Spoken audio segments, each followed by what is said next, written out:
साहिलचे वडील अब्दुल रहीम मूळचे हातकणंगले तालुक्यातील आळते या गावचे. ते कामानिमित्त शिरोलीत आले. भाड्याच्या घरात राहत ते कटलरीचा व्यवसाय करू लागले, तर आई शहनाज अंगणवाडी सेविका म्हणून काम करू लागल्या.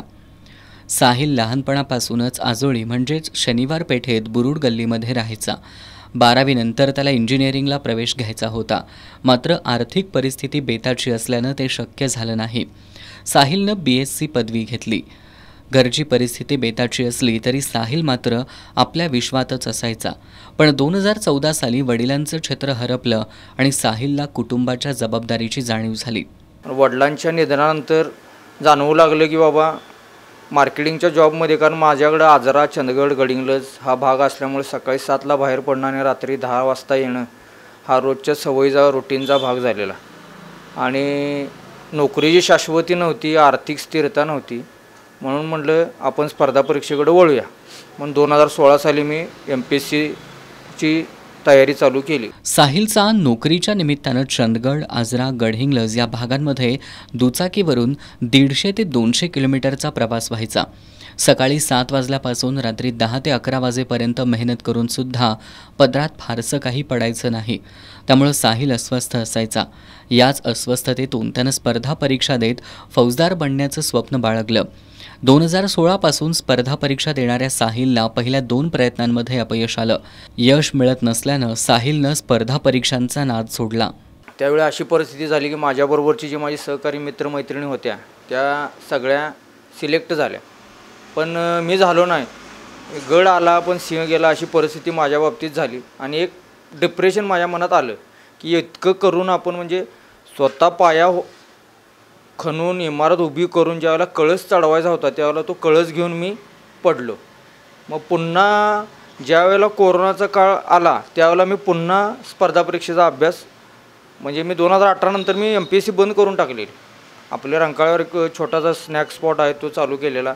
पण जसं नंतर कोरोनाचा काळ आला तेव्हा पुन्हा वाटू लागले की बाबा आपल्याला स्पर्धा परीक्षेचा आपला बेस चांगला आहे आणि आपण MPSCतनं PSI होऊ शकतो. आणि पहिल्यापासून वर्दीबद्दल आकर्षण किंवा घरात माझे वडिलांचे वडील पोलीस होते आणि आईचे वडील स्वातंत्र्य सैनिक शिक्षक वकील होते. त्यांचा वारसा हा कुठं तर आपण भविष्यात सोबत घेऊन जाऊ हा एक मनात विचार होता. म्हणून मग पुन्हा मी स्पर्धा परीक्षेचा अभ्यास केला. 2018 ते 2020 मध्ये त्यानं रंकाळ्यावर स्नॅक स्पॉट सुरू केला. त्याचा हा व्यवसाय चांगला चालला होता, परंतु त्याच्यामध्ये निर्माण झालेलं खाकी वर्दीचं आकर्षण त्याला स्वस्थ बसू देत नव्हतं. याच दरम्यान कोरोनाचं संकट आलं, पण कोरोनाचं हे संकट साहिलसाठी इष्टापत्ती ठरलं. या काळात स्नॅक स्पॉट बंद राहिल्यानं साहिलनं पुन्हा स्पर्धा परीक्षांकडे आपला मोर्चा वळवला. योगायोगानं 2021ला फौजदार पदासाठीची जाहिरात आली आणि साहिलनं अभ्यासावर लक्ष केंद्रित केलं.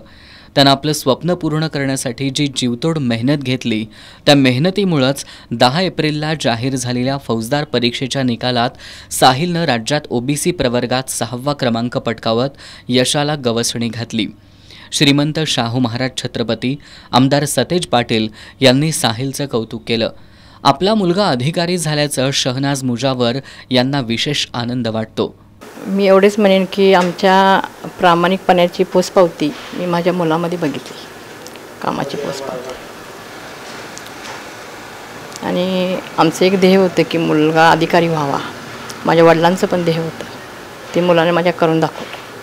जिद्द, चिकाटी, आत्मविश्वास आणि कष्टाची तयारी असेल तर यश मिळतंच हे साहिलनं सिद्ध केलं असून ध्येय निश्चित झाल्यानंतर अन्य कुठल्याही गोष्टीकडे लक्ष देऊ नका असा सल्ला तरुणांना दिलाय. स्पर्धा परीक्षेचा अभ्यास करत असताना स्वतःला ठराविक कालावधीसाठी बांधून घेणं फार महत्त्वाचं आहे. स्वतःचा स्वार्थ साधून घेण्यापुरते एक 2 वर्षासाठी किंवा 6 महिने 3 वर्षे या गोष्टी या 2-3 वर्षाच्या कालावधीसाठी स्वतः स्वार्थी झालं पाहिजे.